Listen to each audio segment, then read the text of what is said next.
Deus está conosco. Agradeço a Deus pela presença das pessoas que estão aqui.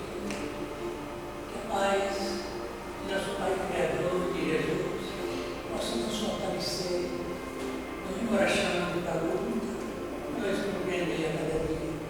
Obrigado por tudo, Senhor.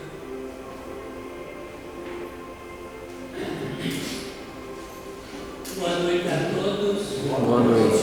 Os encarnados e os desencarnados, nós cumprimentamos, pois nós estamos numa casa espírita, né? Precisamos respeitar. Não devemos, às vezes, nos incomodar se a casa não está tão cheia, e hoje foi um dia chuvoso, né? Às vezes a pessoa tem até dificuldade de vir uma certa distância, precisa caminhar um pouco, né? Mas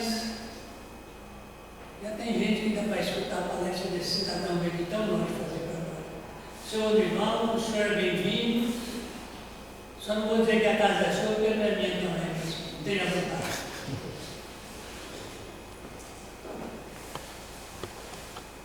Então a casa é nossa, né? É. Boa noite a todos. Boa noite. É muito grande estar aqui de volta, né? E é claro, como disse o nosso companheiro, a presença de vocês é muito importante. E o tema que nós vamos abordar, é claro, é uma solicitação da casa e não deixa de ser um estudo a respeito do mais importante espírita do século XIX, talvez do XX e dos subsequentes, que sempre haverá espíritos envolvidos nessa tarefa de divulgação da doutrina espírita. E nós sempre utilizamos realmente Emmanuel Pires como referência, porque segundo Emmanuel disse para o Chico, né, ele é o método que melhor mediu Kardec. E o livro que a casa está estudando, apresentando na palestra, é realmente esse livro que diz respeito à Era do Espírito. É uma série que foi publicada a partir de 1973, ou seja, na década de 70 do século XX, portanto, século passado, cuja finalidade realmente era mostrar que, apesar de todos os livros que o Herculano escreveu, mais de 80 livros, e todos eles não eram mediúnicos, não eram psicografados, era a produção própria do Herculano Pires. E isso daí serviu, inclusive, de base para mais tarde, junto com Chico Xavier, através da mediunidade dele, onde se manifestaram outros espíritos, além daqueles já que o Chico já conseguiu psicografar, ou seja, André Luiz, Emmanuel e tantos outros. Mas aí vai aparecer essa série nos anos 70, onde realmente seria uma réplica, eu coloco isso entre aspas, porque Divaldo Pereira Franco psicografou uma chamada série psicológica de João de Ângeles. Um deles, o mais importante, no meu entender, no meu ponto de vista, é o Despertar do Espírito. Despertar do Espírito e a Era do Espírito tem muita similaridade realmente essa informação.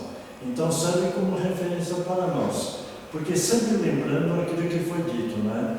Os espíritos estão em todos os lugares, estão inclusive aqui por uma casa espírita, mas eles estão nas igrejas, nos templos religiosos, no trânsito, eles estão em todos os lugares.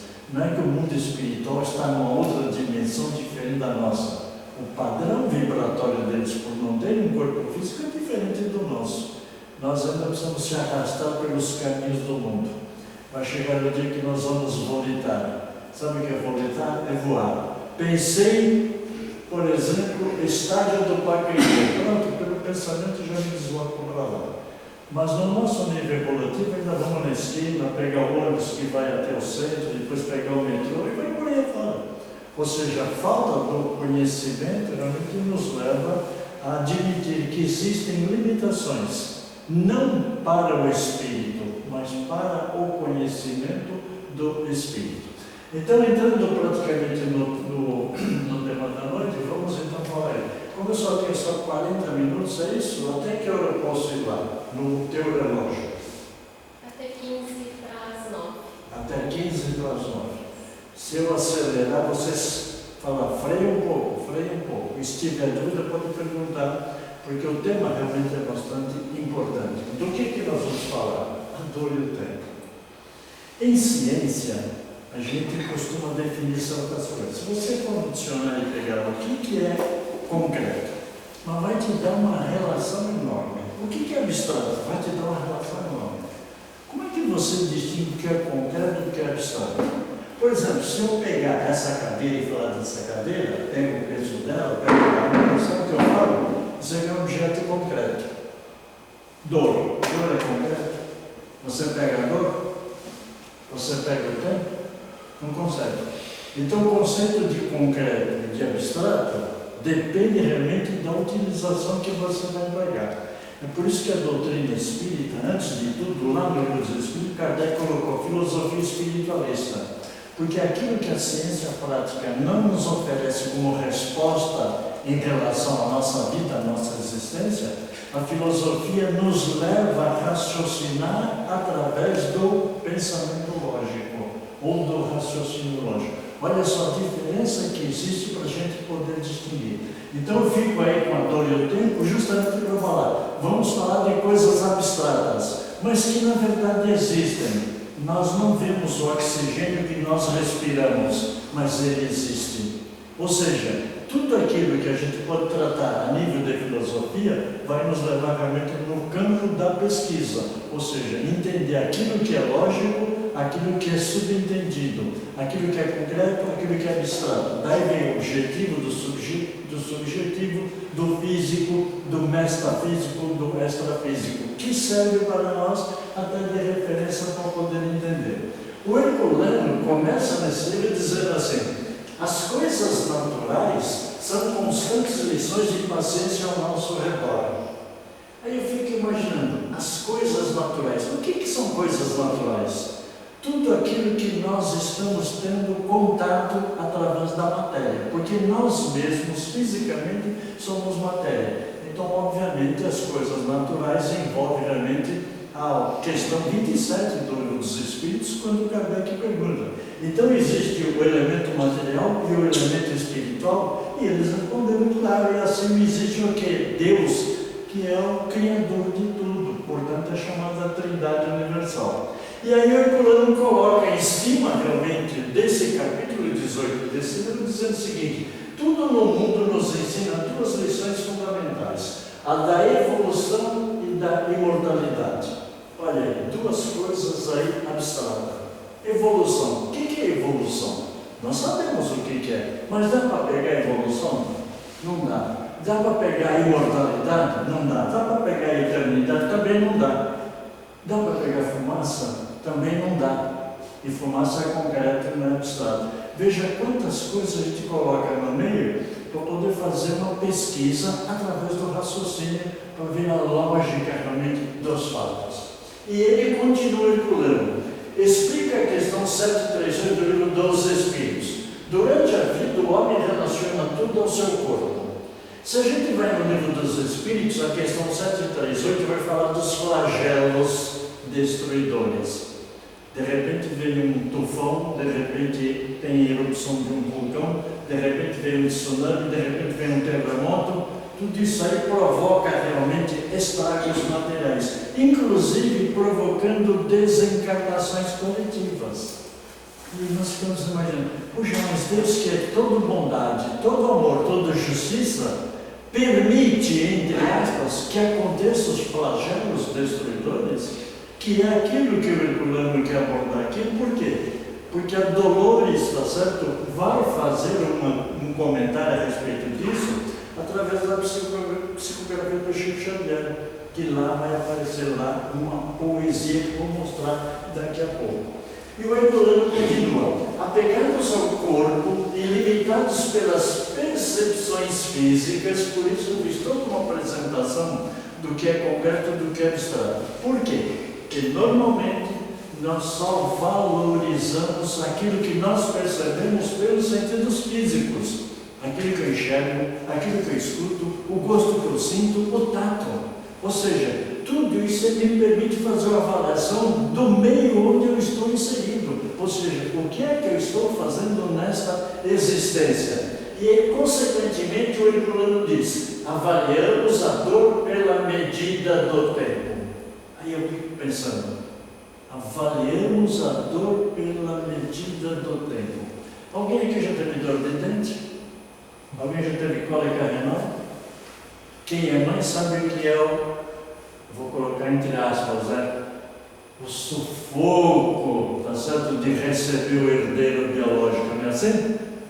Mas isso tudo está limitado no quê? Na chamada coordenada tempo. Não, não sabemos o que é tempo, não podemos pegar o tempo. Nós sabemos os nossos compromissos. Só levantou de manhã porque acordou, tem um roteiro diário a ser cumprido. E isso nós temos que fazer, não tem como fugir. Porque isso faz parte do quê?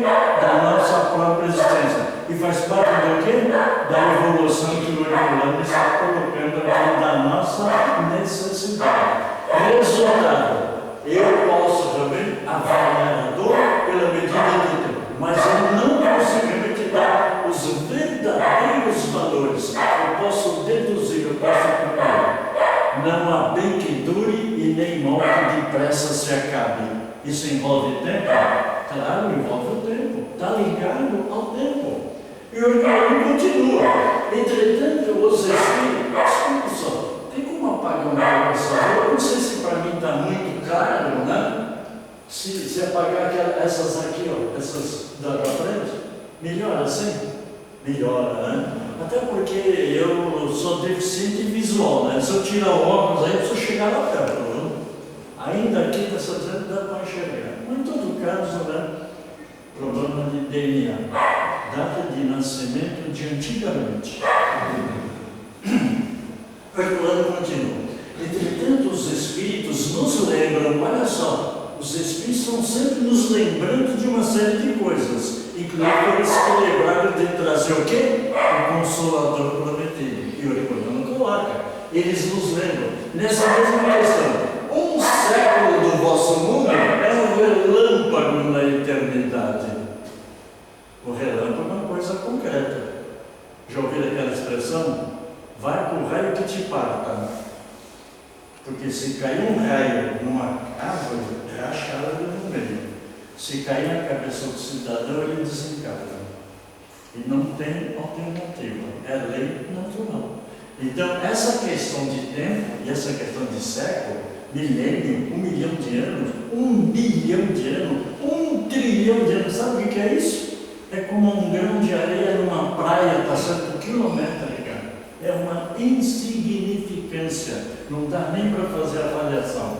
E o Herculano continua citando, inclusive, a questão do desapego, porque o desapego é a nossa isenção em relação às coisas físicas. Tem gente que é escravo dos bens que possui, tem gente que é escravo do dinheiro, o avarento é um exemplo clássico. Mas tem gente que é totalmente desapegada. Ela sabe da necessidade que ela tem dos valores materiais, mas ela não se prende nesses valores, porque lembrando a história do nosso amigo filósofo, caixão de defunto não tem gaveta. Por quê? Porque se você não vai precisar levar nada. E não precisa levar nada, para que você vai colocar gaveta em caixão de defunto? E nós não vamos levar nada, mesmo que os nossos caixões venham a ter gavetas. Porque brincam os espíritos dizendo assim, todos os valores materiais são considerados contrabando na fronteira do mundo espiritual. Então não tem o que levar. E é o que nós estamos vendo aqui. Jesus nos ensinou o desapego, advertindo. Quem se apega à sua vida, perderá. Quando ele fala vida aqui, ele está falando da vida existencial. Ele está falando realmente da vida espiritual. Porque a nossa vida existencial está vinculada ao quê? Às nossas existências. Pluralidade das existências se manifesta através da reencarnação.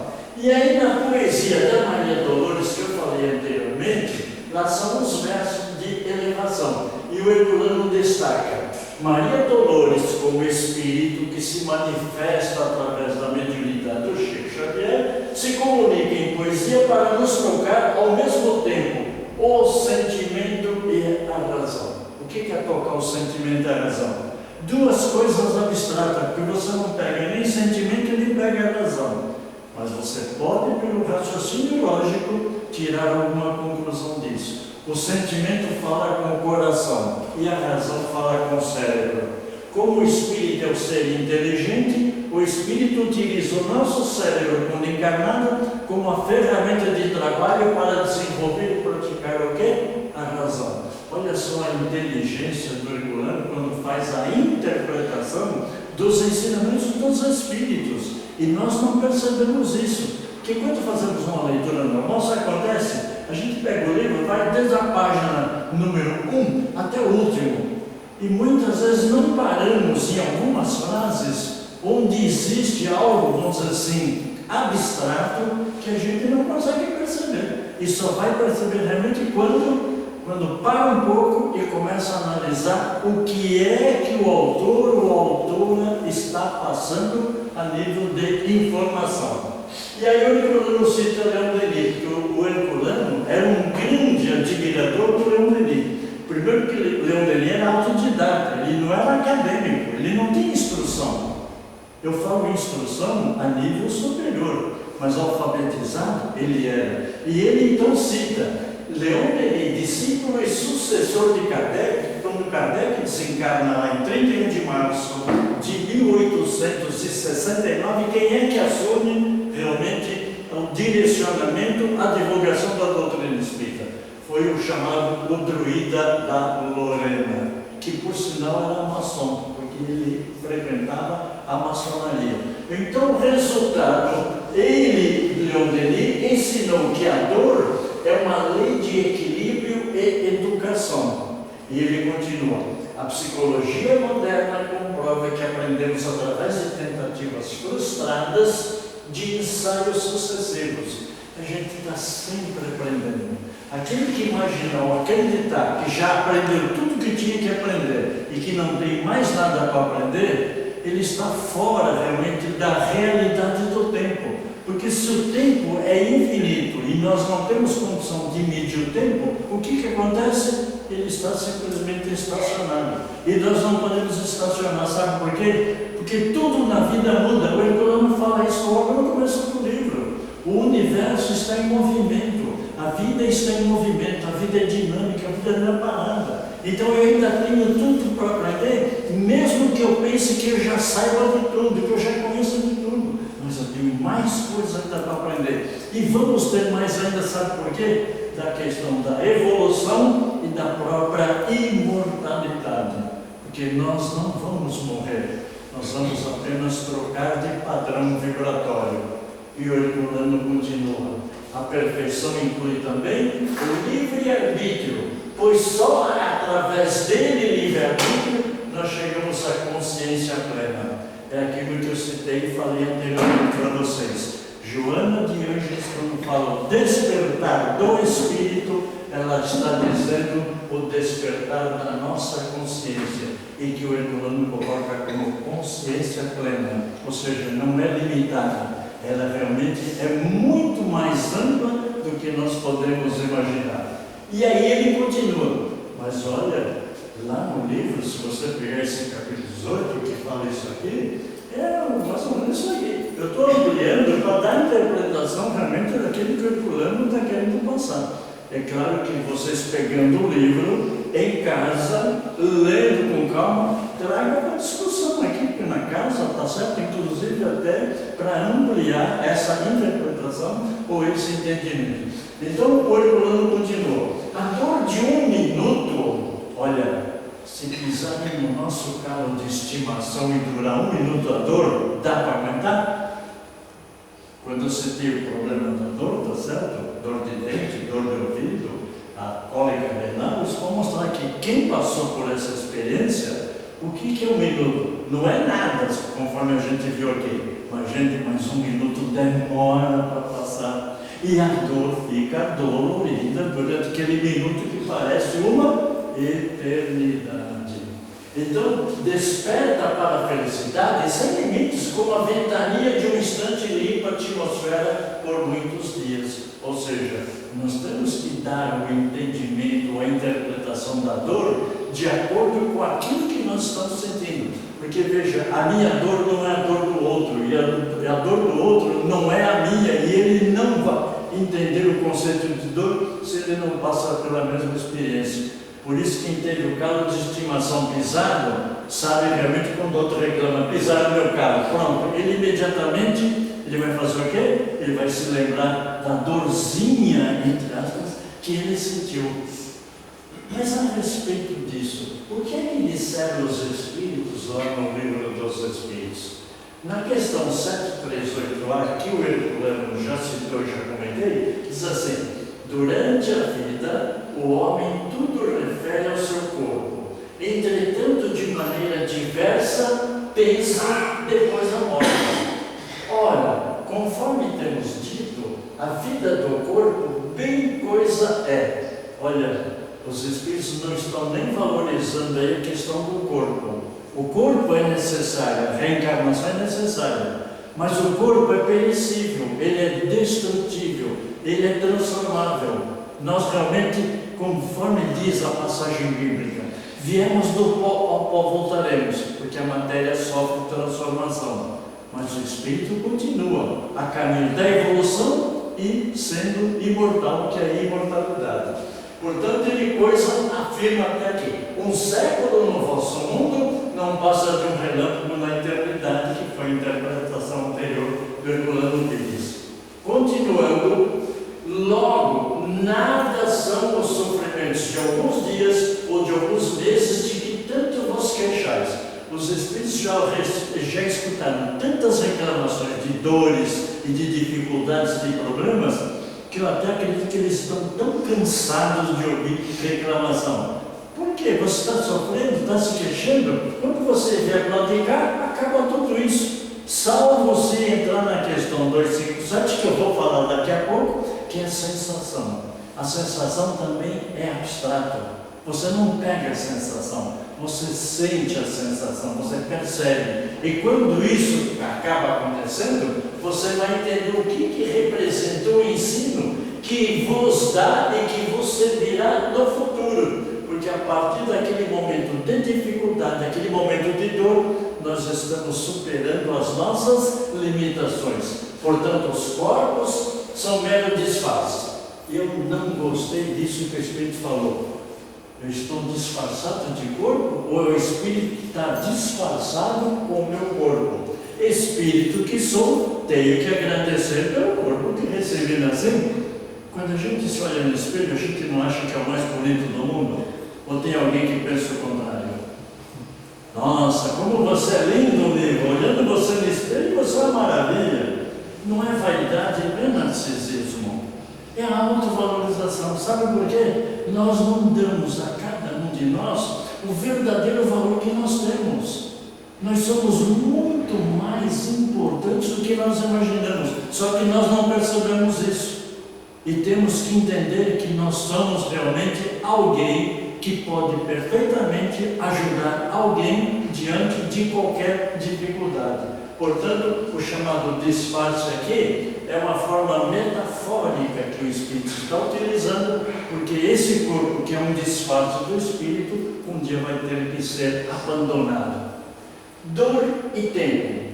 Volto a duas coisas abstratas. Se você vai falar realmente disso daí, mas, puxa vida, que tema esquisito. É um tema árido, não dá para sentir, não dá para perceber. Raciocínio lógico. Olha a filosofia nos ajudando. Aristóteles, ele diz, através do silogismo, nós empregamos um raciocínio dedutivo. E o silogismo é composto de premissa maior, premissa menor e vem a conclusão. Eu vou dar um exemplo. Os escorpiões são animais, eu vou colocar entre aspas, porque tem uma classificação biológica, mas são seres vivos que também se alimentam para poder viver. Qual é o prato predileto dos escorpiões? Alguém pode me dar uma pista? Barata. Barata. Então, os escorpiões se alimentam de baratas. Nos esgotos do planeta existem muitas baratas. Pergunta: consequentemente lá deve ter escorpiões. Isso é um raciocínio lógico. Todo homem é mortal. O nosso amigo aqui é homem, então ele é mortal. Não é só o homem, não, mulher também. Nós estamos falando de ser humano, então todo ser humano é mortal. Então, nós não podemos se queixar, porque é uma lei chamada natural. É isso que o Aristóteles traz para nós. E olha aqui, quando ele fala na filosofia, pensamento concreto forma-se a partir da percepção de objetos reais, por isso eu falei da cadeira. É imediato, é intuitivo, você sente, você percebe. Enquanto que o pensamento abstrato estabelece reações que criam os conceitos e noções gerais abstratas. Pelo raciocínio lógico, tiramos determinadas conclusões. Por isso eu dei o exemplo do escorpião e da barata. Então, o que o Aristóteles coloca para nós? É chamada teoria do conhecimento, que é um ramo da filosofia que estuda a possibilidade e a capacidade humana de conhecer a realidade. Nós só adquirimos conhecimento quando participamos da existência da realidade, fato real. Não é fake news. Fake news não é fato. Fake news é mentira, é ilusão. Fake news é abstrato. Fato é concreto. É aquilo que você não pode negar porque a sua existência. Portanto, a teoria do conhecimento pode ser definida como a investigação acerca das condições do verdadeiro conhecimento. Logo, eu tenho teoria, eu tenho hipótese, eu tenho fato, eu tenho lei. Tenho teoria, porque cada um tem uma opinião. A minha opinião pode ser diferente da opinião de cada um de vocês aqui. Como realmente será diferente de outras pessoas com as quais vocês vão fazer contato. Mas a partir do momento que você entra no campo da pesquisa, ou no campo da ciência, ou no campo da investigação, você vai deparar com isso. Ó, esta é uma teoria, precisa ser confirmada. Ou esta é uma hipótese. Quantas hipóteses são colocadas? Mas quando se faz a fundamentação científica, você tem o quê? O fato. Então a coisa é concreta. E sendo concreta, entra na lei. Ou na lei física, ou na lei divina, que é a lei natural. Isso vai aparecer lá na Gênesis, no capítulo onde fala a introdução. Kardec coloca isso. Acontece que esta obra, a Gênese, podemos dar como complemento às precedentes. Quais são as obras precedentes à Gênese? Livro dos Espíritos, Livro dos Médios, Evangelho segundo o Espiritismo, Céu e Inferno. E aí vem a Gênese, com exceção de algumas teorias hipotéticas. Ele já coloca teoria hipotética. Ou seja, se não houver a confirmação chamada consenso universal, não funciona como lei. E que tivemos o cuidado de indicar como tais, e que devem ser consideradas como opiniões pessoais. Nós sempre pensamos da forma como nós compreendemos ou nós entendemos. Mas isso daí está subordinado também ao conhecimento de outras pessoas, que podem fazer os seus julgamentos. E, consequentemente, elas podem ser o quê? Confirmadas, ou elas podem ser contraditadas ou desmentidas. Então, se é confirmada, é fato. Se é desmentida, é fake. O que é a dor física? Já falei do calo. Questão 5.4, Kardec pergunta, é dolorosa, ou seja, envolve dor, a separação da alma e do corpo? Eles falam, não, o corpo quase sempre sofre mais durante a vida do que no momento da morte. A alma, nenhuma parte torna isso, sabe por quê? Porque a morte é desorganização orgânica, física. O espírito não toma parte, ele pode sentir o choque da desencarnação, mas não vai ficar sofrendo eternamente aquela dor.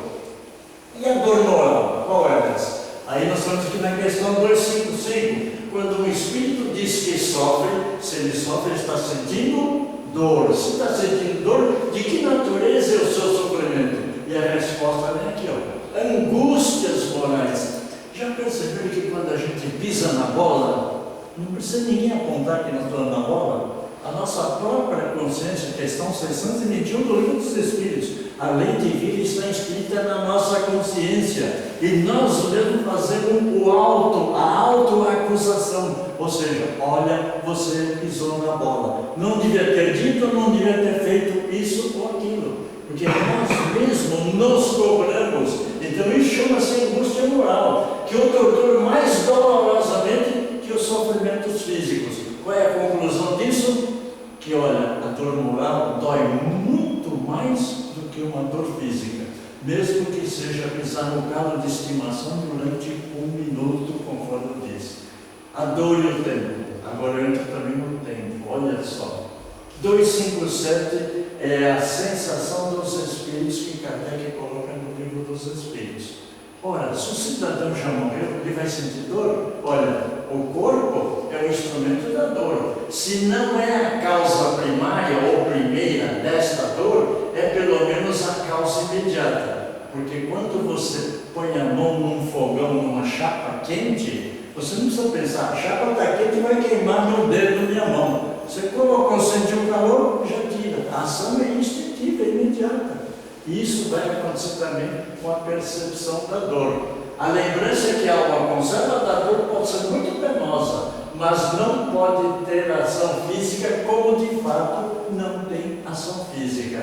A dor moral é a dor da consciência. Libertos do corpo, os espíritos podem sofrer, mas esse sofrimento não é corporal. Olha, são os espíritos que falaram isso daqui. Não é invenção nossa nenhuma. Ou seja, quando nós morremos, o corpo fica aqui, com as suas dores apagadas, zeradas, porque o espírito liberto disso não vai mais sentir dor física, mas as chamadas as angústias morais. A dor que sente não é, pois, uma dor física propriamente dita, é um vago sentimento íntimo que o próprio espírito nem sempre compreende bem. Precisamente porque a dor não se acha localizada e porque não a produzem agentes exteriores. É mais uma lembrança que uma realidade. E isso fica tão impregnado no espírito que alguns espíritos, quando está chovendo, eles não atravessam a rua, eles ficam embaixo da marquise porque acham que vai se molhar. Eles não vão atravessar o fogo porque acham que vão se queimar. O que é isso aí? É a nossa sensação. O dia que nós formos espíritos desencarnados e chegamos numa porta e a porta está fechada, a gente não entra, mas nós não podemos bater na porta. É para pensar. Sabe por quê? Porque não que o espírito bater não vai conseguir nenhum efeito físico, salvo se ele materializa através dos fluidos, tá certo? Alguma coisa que se torne, vamos assim, sensível. Agora, se ele vê a porta fechada, ele não vai até a maçã que ele acha que está fechada. Tudo isso é para a gente pensar, porque não é porque morreu, tudo acabou, não. A coisa continua do mesmo jeito. Nós apenas estamos vibrando numa outra dimensão. E o que é o tempo? Para a física, tempo no sentido lato, no sentido amplo, maior, é a pergunta que tem intrigado estudiosos, matemáticos, físicos e curiosos ao longo da história. O referência na internet é através do Wikipedia, que eu coloquei aqui. O tempo é apenas uma medida relativa da sucessão das coisas transitórias e a eternidade não é suscetível de medida alguma, do ponto de vista da duração, porque envolve inclusive tempo. Para ela, eternidade não há começo nem fim, tudo lhe é presente. Para a eternidade não existe passado, não existe futuro, é sempre o presente, ela é contínua. E o tempo é questão de prioridade, disciplina e organização, que quem estabelece somos nós mesmos. Então não existe não ter tempo. Tem gente que fala assim, olha, não tenho tempo para fazer isso. Então é bom pedir sempre para as pessoas mais ocupadas, tá certo? Para fazer alguma coisa. Porque quem não tem tempo também não tem vontade de fazer. Porque ela acha que não tem tempo. Interessante? Interessante. Levemos isso para a nossa família. A mãe fala para a filha e para o filho, olha, vai lavar louça para ajudar a mamãe. Ah, não, eu não vou fazer isso não. Lavar louça é serviço de mulher. Não, mas hoje os homens já lavam louça. Hoje os homens já trocam já fralda de bebê. Antigamente isso era um sacrilégio. Era uma heresia. Os tempos mudaram. Por isso eu disse, nós estamos sempre aprendendo, todo instante, todos os dias. Portanto, todos temos tempo. Apenas elegemos prioridades diferentes de acordo com os nossos interesses. Quando você não quer, não tem vontade, não adianta. E o que dizem os espíritos sobre o tempo? Questão 240. Os espíritos compreendem a duração do tempo como nós? E eles responderam, não. E daí vem que nem sempre nos compreendeis quando se trata de determinar datas ou épocas. Quando o Espírito fala, no dia 22 de dezembro vai acabar o mundo, não acredite. Porque o conceito de tempo para eles é completamente diferente do nosso. O mundo vai acabar um dia? O mundo como um todo, não.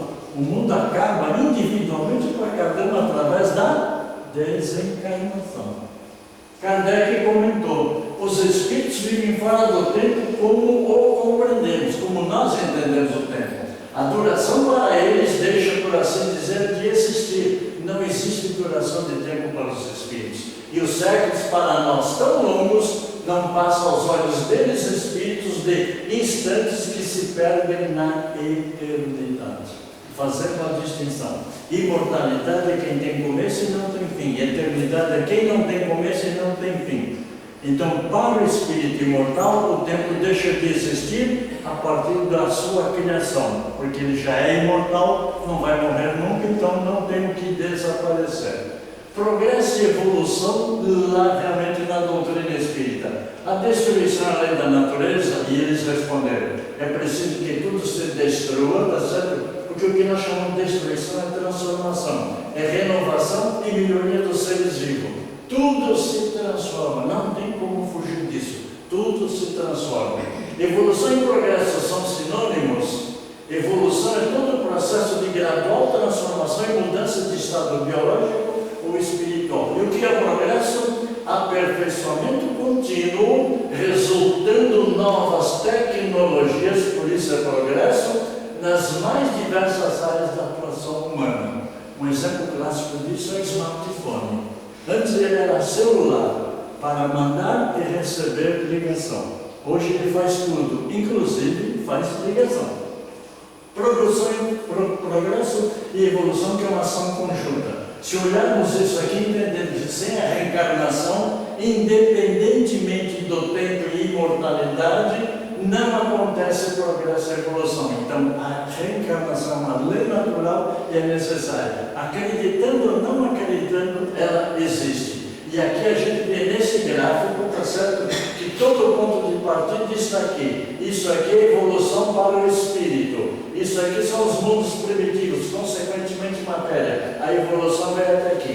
Mas quando chegamos no estágio de espíritos puros, não precisamos mais reencarnar. É o que aconteceu com Jesus de Nazaré. Espírito puro, ele encarnou no planeta Terra, porque ele fez toda a sua evolução em outros mundos. Ele não precisava encarnar, não tinha que passar por mais outras experiências físicas, apenas dar continuidade a um processo que é estabelecido nesse ponto. Todos os espíritos puros realmente vão pela imortalidade no futuro trabalhar para ajudar a própria criação, ou seja, há várias moradas na casa do Pai, consequentemente tem outros espíritos encarnados em outros mundos que vão precisar do auxílio desses espíritos que alcançaram esse estágio, espíritos puros. E aí vem a imortalidade. Como a imortalidade é a negação da mortalidade, não morrer, não ser sujeito à morte, tem sido objeto de reflexão pela humanidade, pelo menos desde o início da nossa história. Está fora da coordenada tempo, portanto a imortalidade é atemporal, não está preso ao tempo. Vai o mesmo comentário para a eternidade, no sentido filosófico, refere-se a algo que não pode ser medido pelo tempo. Nesse sentido, eterno é algo que não tem começo e não tem fim. Consequentemente, a eternidade é atemporal, não pode ser medida pelo tempo. Aí aparece Leon Denis, o problema do ser do destino e da dor, e ele diz: uma dolorosa observação surpreende o pensador no ocaso da vida, no momento em que ele está desencarnando. Reconhece ele então que o ensino ministrado pelas instituições humanas, em geral, religiões, escolas, universidades, nos faz conhecer muitas coisas supérfluas, ou seja, sem práticas úteis de imediato. Em compensação, base nada ensina do que mais precisamos conhecer para encaminhamento da existência terrestre e preparação para o além, ou seja, entrar no trânsito da imortalidade. É tempo perdido? É o que a gente faz essa pergunta. No livro Céu e Inferno, na segunda parte do depoimento dos espíritos, espíritos felizes em condição mediana, espíritos sofredores, espíritos suicidas, espíritos arrependidos, espíritos endurecidos. Eles acham e se comportam como se tivessem perdido o tempo na sua mais recente encarnação.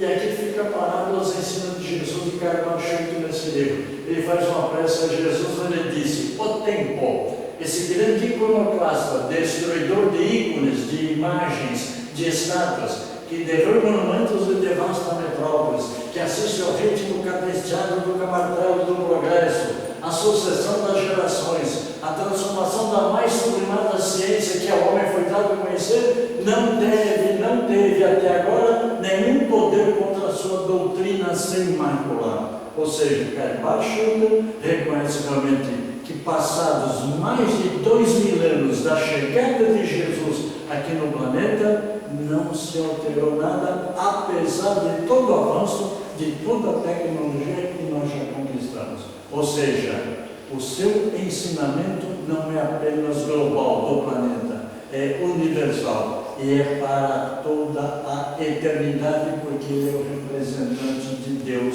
na nossa doutrina.